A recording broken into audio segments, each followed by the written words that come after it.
Good evening, brothers and sisters. Welcome sa ating um, Faith Seeking Understanding. Today is Sunday. May gusto lang akong i-share na napakagandang kwento, no? Sa isang taong nagpakita ng palibhasang nakakamanghang pagpapatawad. No? The most shocking forgiveness ever told. Okay? So welcome sa ating Faith Seeking Understanding again. Ngayon tatalakayan natin ang kanyang buhay. Okay, simulan na natin. Ang pangalan niya ay si Maria. No? Ito ay hango sa kwento ni Father Carlos Martins. Ito ang sa kanyang salaysay. No? Pangalan niya ay si Maria. Siya ay galing sa napaka mahirap na pamilya. No? Siya ay pinanganak sa malapit sa Rome. Ang pangalan ng kanilang bayan ay Nettuno. 40 miles away lang from Rome. Mahirap silang pamilya. Ang kanyang ama ay isang magsasaka na walang sariling lupain. No? Nagtatrabaho lang siya sa isang mayamang landowner na ang kanilang areglo ay magtatanim siya sa lupa ng may-ari ng lupa, tapos ibibigay niya ang kita or ang harvest. Kung merong sobra sa required na quota, yun ang pwede niyang ipakain sa kanyang pamilya. No? Whatever he could produce above the requirement, no? Yung sobra doon, pwede niyang dalhin sa kanyang pamilya. At pinayagan din sila tumira sa abandonadong warehouse. So, ito yung actual na picture ng kung saan sila nakatira. No? So, hindi madali, no? Ang trabaho ng kanyang ama. Kayod ng kayod talaga. No? Siya lang mag-isa. At ang nanay niya ang matitira sa pagbantay ng kanyang mga kapatid. At siya yung panganay. So, maiiwan ang nanay niya sa pagbantay sa bahay. So, struggle talaga, no? For 2 years, yung ginagawa ng tatay niya, okay naman, no? Kahit mahirap, at least meron silang pagkain. Pero sa kasamaang palad, no? Nakagat ang kanyang tatay ng lamok na may dalang malaria. Pagkatapos ng 10 araw, namatay ang kanyang ama. So, iniwan ang kanyang ina at 6 na anak. So, mahirap na nga sila, no? Nawalan pa sila ng naghahanap buhay. So, ang nangyayari ngayon, si Maria na ang naging parang ina kasi ang pumalit sa role ng kanyang tatay ay ang kanyang nanay. So, ang nanay na ang magsasaka. No? Siya na yung tatrabaho doon sa lupa para may pagkain sila. At siya ang mag-aalaga sa kanyang mga kapatid. No? Kasi ang ayaw ni Maria na mas madadagdagan pa ang sakit na darama ng kanyang ina. No? Bunga sa pagkamatay ng kanilang ama. Sa panahon din ngayon, no, yung kabilang kapitbahay nila sa kabilang bahay lang, kung mapansin mo yung picture, yun, yan, sa kabila niyan, parang duplex, sa kabila niyan, nakatira ang isang 20-year-old, no? So, sa panahon na yon, 11 years old si Maria, no? Si Alessandro Serinelli, 20-year-old neighbor, parang may pagnanasa sa kay Maria. No? At pag nakikita niya si Maria, parating niyang pinaparinggan, sinasabihan ng mga bastos na salita. Para bang naglalandi, no? Umiiwas si Maria, no? Lumalayo. At habang may sinasabi siyang masama at ang hindi nagugustuhan ni Maria, mas lalo siyang nagaganahan. Itong malisyosong si Alessandro Sirinelli, no? Ito kasi si Alessandro Sirinelli, mahilig magbasa ng mga malalaswang mga basahin, no? So, kung sa panahon ngayon, no? Mga pornography. So, sa kanila, mga nobela na mga masasama, no? Malalaswa.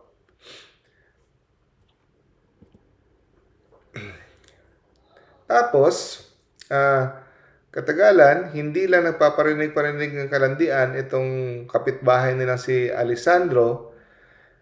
Pinrangka niya na talaga ang 11 years old na si Maria na kung pwede, ibibigay niya ang kanyang virginity sa kanya. So, gusto niyang makipagtalik, no? Pero, para umiiwas si Maria, no? At tinatakot niya na pag hindi ka pumayag, malaki ang chance na ikay masasaktan ko. At kung masasaktan kita, mas gusto ko. Yun ang sabi ni Alessandro. Napakawalang hiya talaga. So, napakahirap ng posisyon ni Maria ngayon. Wala siyang amang magpoprotekta sa kanya. At ang nanay niya ay andun sa bukid. Nagtatrabaho. Siya na maiiwan sa kanyang mga kapatid.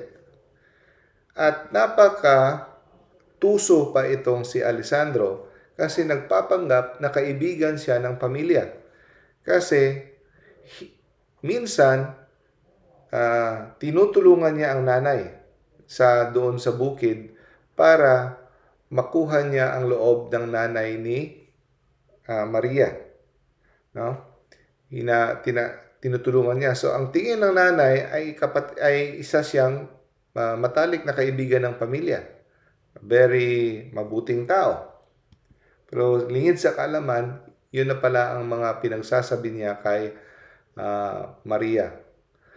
Ayaw ding magsumbong si Maria sa nanay kasi alam niya ang mangyayari. Pag sinumbong niya ang pinagsasabi ni Alessandro sa kanya, puputulin kaagad-agad ng kanyang ina ang relasyon ng pakikipagkaibigan kay Alessandro. At mapipilitan silang lilipat ng bahay at aalis sa lugar na yon.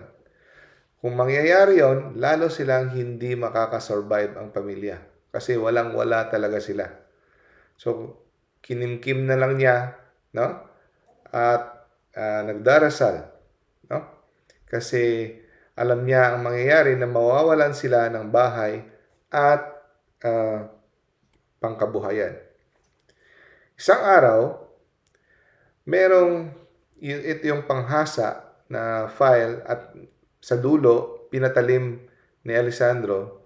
Ito ang ginamit niya na armas, no?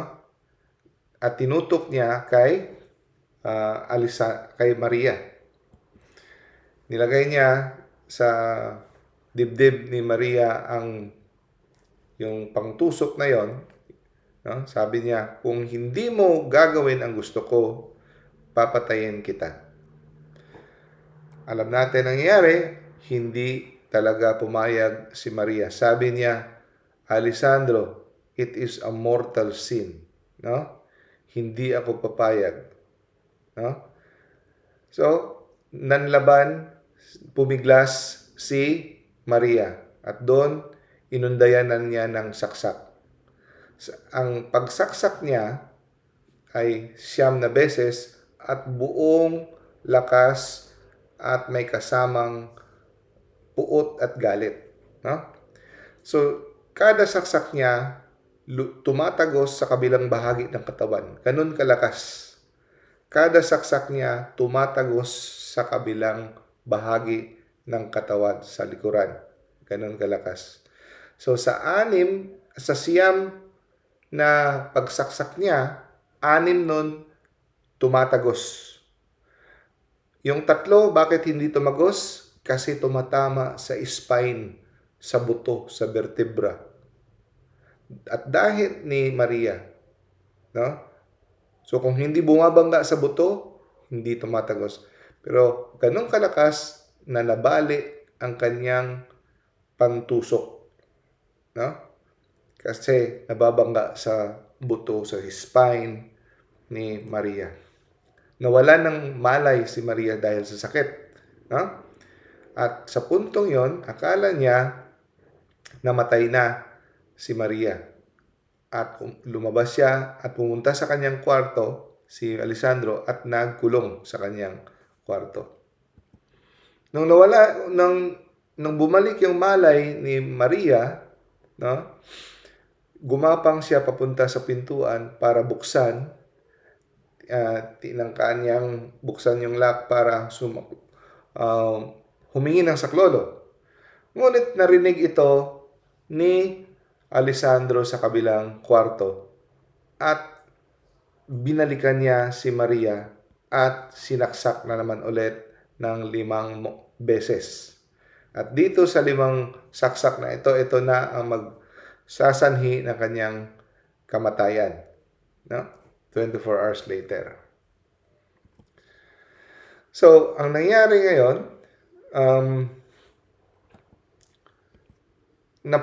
yung mga bituka ni Maria ay nabutas. So, lahat ng mga laman loob ng kanyang bituka ay pumunta sa kanyang katawan. Yan ay tatawag na peritonitis. So, ngayon, nagkaroon ng infection, no? At ito ang lumabas ang lahat ng mga acid doon sa loob ng kanyang katawan. So, napakadelikado niyan pag lumabas yung mga acid at mga content sa loob ng magkakaroon ka ng peritonitis, no? So, magkakaroon ka ng infection. So, nung natagpuan si Maria, meron na siya kasi matagal, mahapon na siyang natagpuan kasi ang nanay niya andun sa trabaho. So, nung natagpuan siya, mataas na ang kanyang lagnat. At dahil sa maraming dugo ang nawala sa kanya, no, na-dehydrate na siya. Nung nasa ospital na siya, nagmamakaawa siya sa doktor na bigyan siya ng tubig kasi uhaw na uhaw, dehydrated siya. Ngunit, hindi siya bibigyan ng doktor dahil alam nila butas ang kanyang mga bituka. Kahit anong mga bagay na inumin niya, lalabas at lalong mapapasama ang kanyang sitwasyon. Kasi pag lumabas at pumasok doon sa kanyang katawan, lalong siyang mapapanganib. Gusto ng mga doktor na siya ay iligtas. Nung nakita ng pare na andon, no, na nagmamakaawa si Maria at alam niya na hindi pwedeng bigyan ng tubig, sinabihan siya ng pare, Maria, ang ating Panginoon nung andun sa krus, alam mo ba, hingi siya ng tubig pero hindi siya binigyan. Willing ka ba na i-offer, no, ialay ang iyong uhaw para sa mga makasalanan? Sabi ni Maria, Opo, Father. No? I will offer them for the conversion of sinners. Pagkatapos noon, hindi na siya nagmakaawa na humingi ng tubig. No? Now, so sinimula na siyang gamutin, operahan. No? So, palalakihin ang kanyang mga butas, mga sugat, palalakihin para mahanap nila sa loob ang internal bleeding at ito ay isasara, tahiin. Ngunit, hindi siya binigyan ng anesthesia. Imagine, walang anesthesia. Bakit? Kasi siya ay hinang-hina na at sa kanilang paniniwala, pag binigyan niya ng anesthesia, hindi niya makakaya at baka hindi na siya magigising. No? Pwedeng magkakaroon siya ng cardiac arrest pag binigyan siya anesthesia. Kaya, ginawa nilang operasyon na siya ay gising na gising at walang kahit konting anesthesia. Lahat ng hiwa, lahat ng tahi, lahat ng maniobra na nararamdaman niya. Pero sa lahat ng yon, kahit isang beses na sumigaw, umiyak, no? Hindi siya nagreklamo. Lahat inalay niya para sa conversion of sinners. No? Pagkatapos ng opera, sana inaakala nilang titigil ang internal bleeding, ngunit hindi. At doon nila natanto na hindi magso-survive si Maria. At bago siya namatay, ang sabi niya, pinapatawad ko si Alessandro Serenelli. Gusto ko siyang makasama sa langit habang buhay. Huh? Akalain mo? Yun ang last words niya. Kagaya kay Saint Stephen, forgive them for they do not know what they are doing. Yeah. Pinapatawad ko si Alessandro Serenelli at gusto ko siyang makasama sa langit sa habang buhay, sa walang hanggan. At doon, namatay siya. Ang pangalan niya ay si Saint Maria Goretti. No? Namatay siya sa edad na 11 years old. July 6 sa Italy. Hindi dyan nagwawakas ang ating kwento. Si Alessandro, nahuli siya at dinala sa korte, pero nagsinungaling at sabi niya inosente siya. At sabi niya nagawa niya yung pagsaksak dahil dumidepensa lang siya sa atake ni Maria, na isang 11 years old na siya malaking tao na 20. Siyempre, walang maniniwala sa kanya. Sinintensyahan siya sa kulungan ng 30 years. Kung andun na siya sa kulungan, siya ay isang taong parating galit, very violent. Wala siyang pagsisisi kahit konti sa ginawa niya. At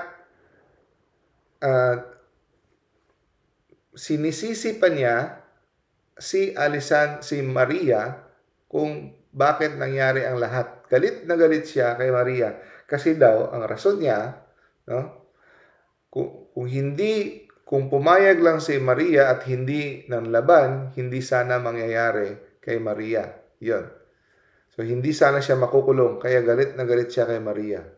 Tingnan mo, ang mga taong may kasalanan, sila pa yung galit. So 'yun ang pag sinasakyan ka na ng demonyo. Kung titingnan mo, napakawalang hiya talaga ni Alessandro.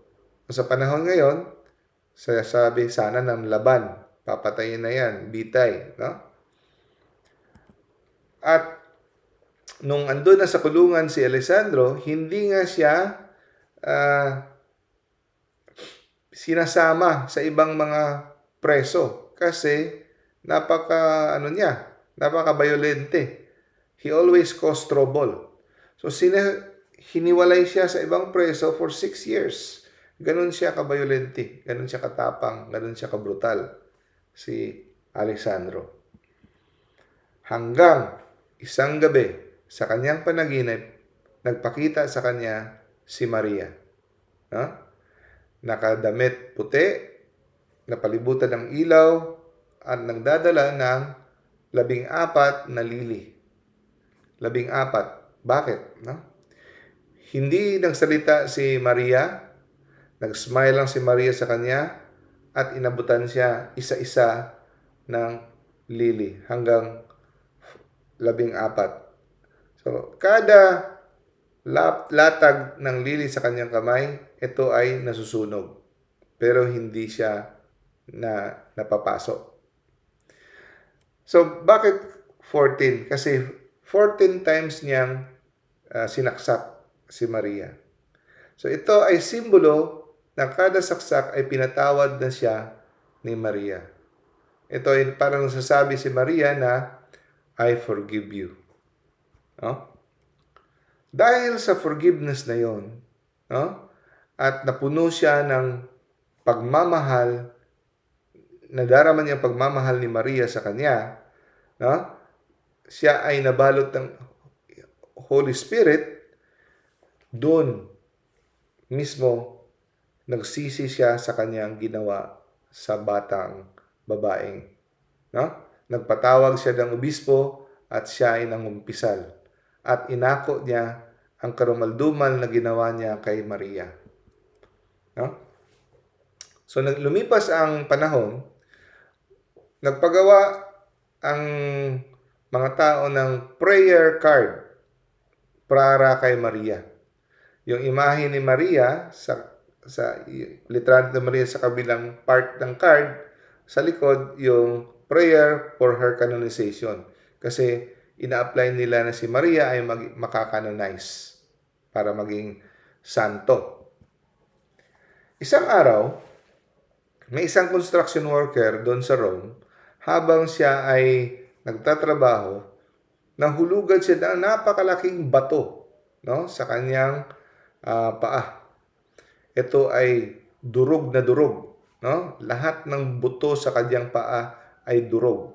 Wala nang magagawa kundi ito ay hinahanda ng para putulin, para pagkabukas. So ang ginawa ng kanyang asawa, no? Kumuha siya ng prayer card na may imahe ni Maria at nilagay doon sa bandage ng kanyang paa. So handa na silang operahan pagkabukas, puputulin ang kanyang kamay. Pero pagbukas nila, nabigla sila, walang kahit konting basag walang fracture, no broken bones, walang sugat, kahit gasgas wala. No? So, pinauwi siya at sa araw na yon, bumalik siya sa trabaho na parang walang nangyari. Milagro. No? Bakit? Bakit nangyari lahat ng ito? Dahil lang pinili ni Maria na magpatawad. Pinili niyang gawin ang kalooban ng Diyos na patawarin ang nagkasala sa atin. Dahil doon, siya ay naging santo. No? Dahil doon, si Alessandro nagsimulang mabuhay ng banal sa loob ng kulungan. Nagbabasa na siya ng Bible, ini-evangelize niya ang kanyang mga kapwa preso, parati siya nagdarasal, no? So, 30 years yung kanyang sentensya. Pero 27 years, no, pa lang, pinalabas na siya dahil sa good behavior. First time na nangyari na pinalabas ang isang preso na hindi pa niya termino. Kasi nakita na talaga na genuine at totoo ang pagbabago. Napakabanal ni Alessandro. Nung lumabas na siya, ang una niyang ginawa ay hinanap ang nanay ni Maria. Hinanap niya. At nung natuntunan niya ang bahay ng nanay ni Maria, kumatok siya. At bago natin ipagpatuloy, balikan muna natin ang alaala. Para maintindihan natin kung gaano kasakit ang dulot ni Alessandro sa buhay ng nanay ni Maria. So, ang pangalan ng nanay ni Maria ay si Asunta. So, ilagay natin ang ating paa sa sapatos ni Asunta. Okay, remember, ha? Si Maria ang parang naging nanay na nung namatay ang kanilang ama. Siya ang nagtatrabaho sa bukid, si Asunta. So, nung namatay si Maria, wala na mag-aalaga sa mga anak. So, tumigil siya sa pagtrabaho sa bukid at alagaan ang kanyang mga anak. Hindi na niya makaya magtrabaho sa bukid at alagaan ang kanyang anak. So, ang nangyari, napilitan siyang ipa-adapt lahat ng kanyang anak. Imagine mo, na wala ang lahat mong anak. So, ang nangyari, hindi lang pinatay ni Alessandro si Maria, kundi sinira ni Alessandro ang buhay ni Asunta. Kung sa lugar mo si Asunta, mapapatawad mo ba si Alejandro? No? Si Alessandro? Hindi niya lang pinatay ang kanyang pinakamamahal na anak, sinira pa niya lahat.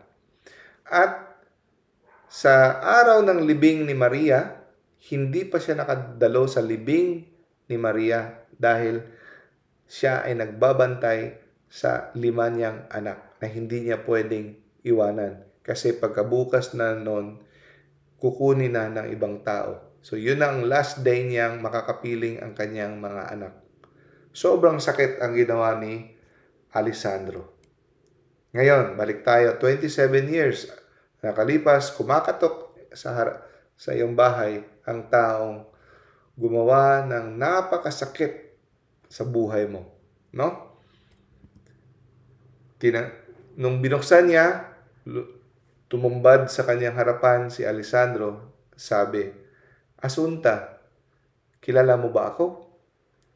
Ang sabi ni Asunta, oo, kilala kita.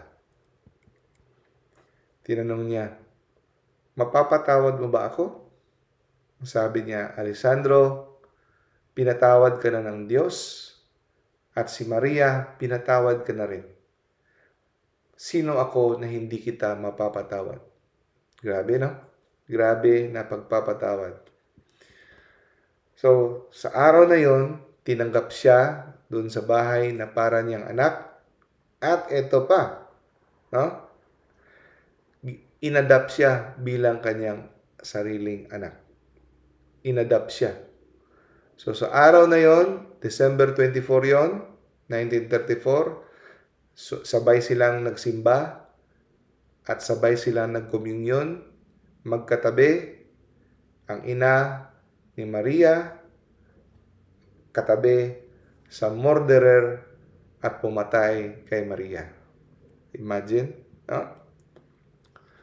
So, 1950, nakadalo pa ang kanyang ina, no, sa canonization ng kanyang anak by Pope Pius XII. At ito ang sa kasaysayan ng simbahan ng Katoliko, pinakamaraming dumalo sa canonization. First time na nangyari na hindi sa loob ng Vatican, no, ng Basilica ginawa ang canonization dahil kalahating milyong tao ang dumalo. So first time ever na ang canonization nangyari sa labas dahil sa daming tao nag-attend ng kanyang canonization. So napatuloy na si Alessandro, nagbuhay banal. Naging Franciscan lay brother siya. No?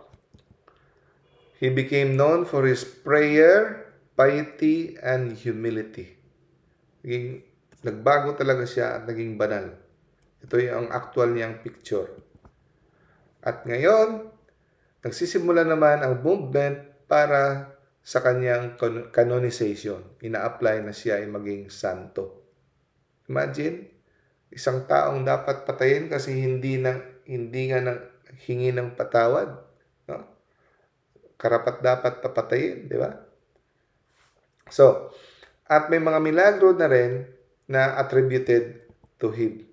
So, ito yung puntod ni Alessandro Serenelli. Namatay siya 1970.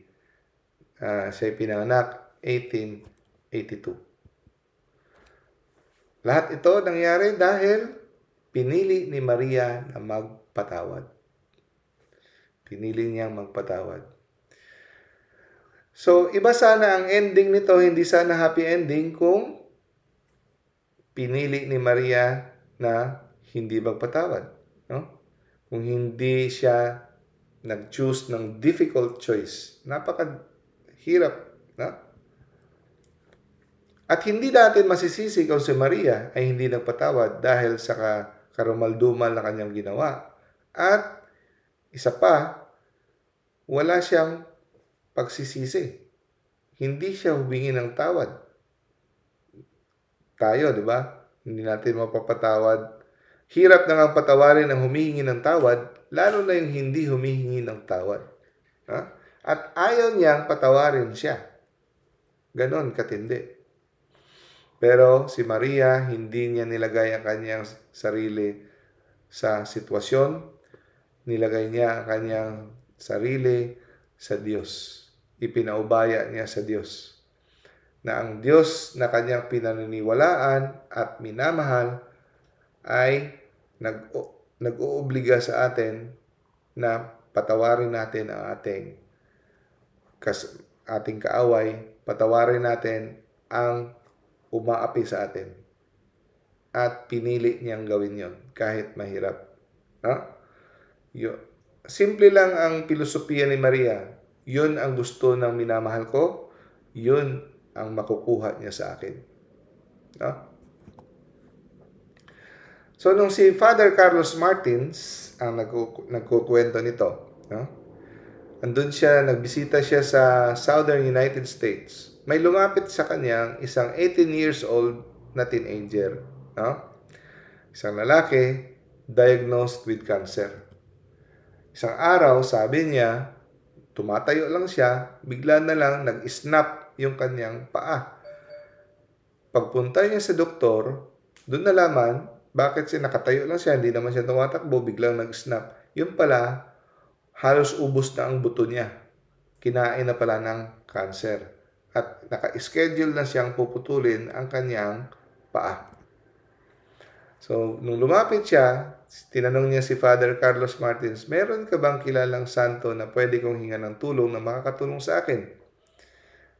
At naalala ni Father Carlos Martin yung kwento na yung isang construction worker na nadurog ang paa at himalang na gubalik.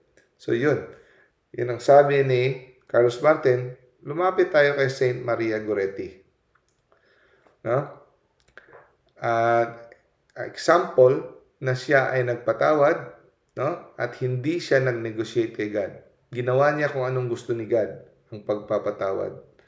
At sabi ni Father Carlos, ngayon, ikaw, ganito rin ang gawin mo.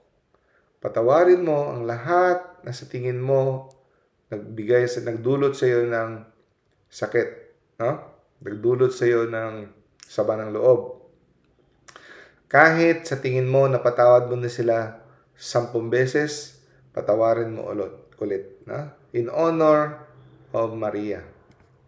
So, ngayon, sa kanilang kwento, nalaman niya na meron pala siyang ilang taon nang tinatago na he was abused for many years. No? At ang effect na ito ng sakit sa kanyang puso ay nananatili.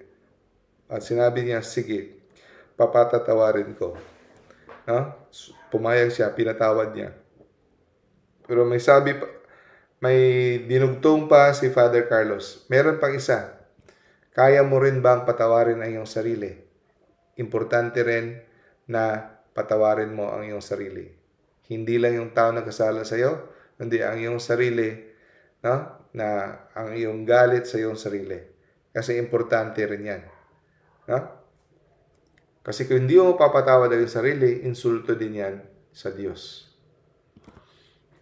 At pumayag din ang binata at sabi niya, yes, papatawarin ko ang aking sarili.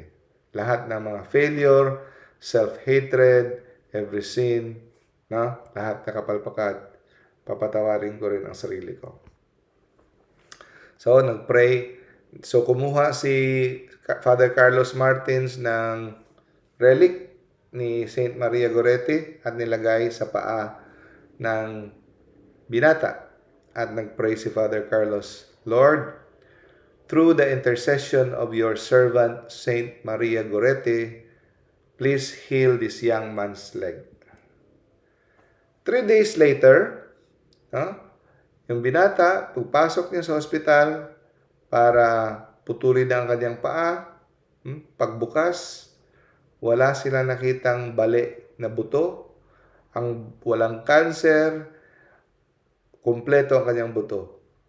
Another miracle. No? So, cancel ang operation, completely healed, at hindi nila mapaliwanag kung anong nangyari. No? A living testimony to forgiveness, faith, and powerful intercession of Saint Maria Gorete. So, si Maria Gorete ay pumanaw na pero hindi siya patay. Lahat ng mga saints ay hindi patay. They are more alive now. No? Kaya nga tinatawag na everlasting life. Yeah? Mas lalong buhay sila ngayon at mas lalo silang makakatulong sa atin kumpara nung buhay pa sila dito sa mundo. At the reason na tayo ay nilikha ng Diyos, ang gustong ipaalala sa atin ni Father Carlos Martin ay to become a saint. We are here in this world to know God, to love God, and to serve God. To become saints. Ano ang, di ba marami tayong na-experience na tragedy, lindol, bagyo, nasunugan, kung anong tragedy, namatayan, nagkasakit. Pero isa lang ang pinaka-greatest tragedy, pag tayo ay hindi naging saint. Kasi pag hindi ka naging saint, ibig sabihin ng saint, nasa langit ka. Pag hindi ka saint, hindi ka makakapasok sa langit. Diba? Yun ang ibig sabihin ng saint. Lahat ng taong nasa langit ay saint. Pag ikaw ay nasa impyerno, yun ang pinaka-greatest tragedy. Diba? So we have to say yes to God sa kanyang kalooban. Lalo na sa pagpapatawad. Isa sa pinaka-mahirap gawin. Trusting God completely.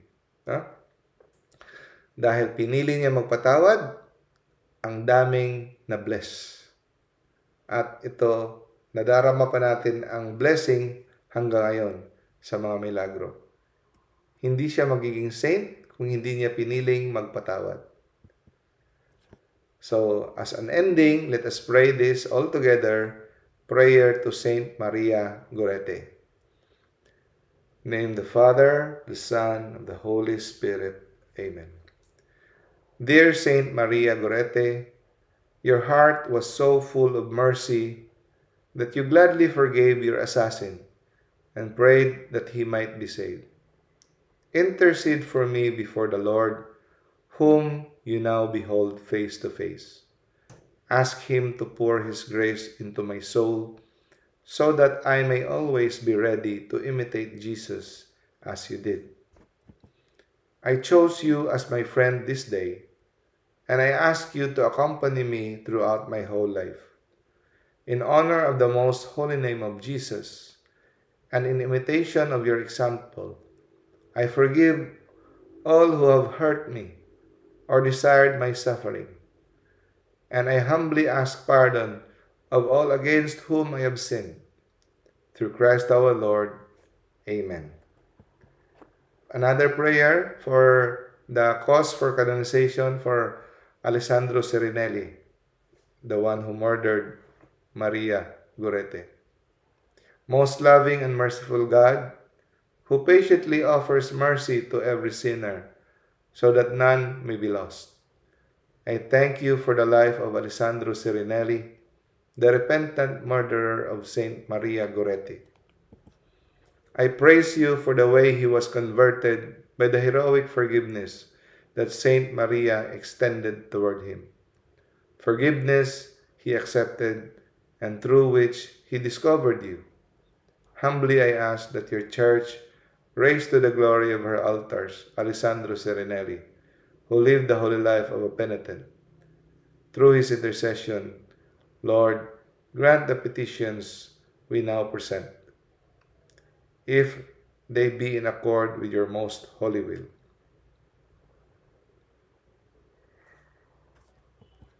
Through Christ our Lord. Amen. Name the Father, the Son, the Holy Spirit. Amen. Saint Maria Gorete, pray for us. God bless us all.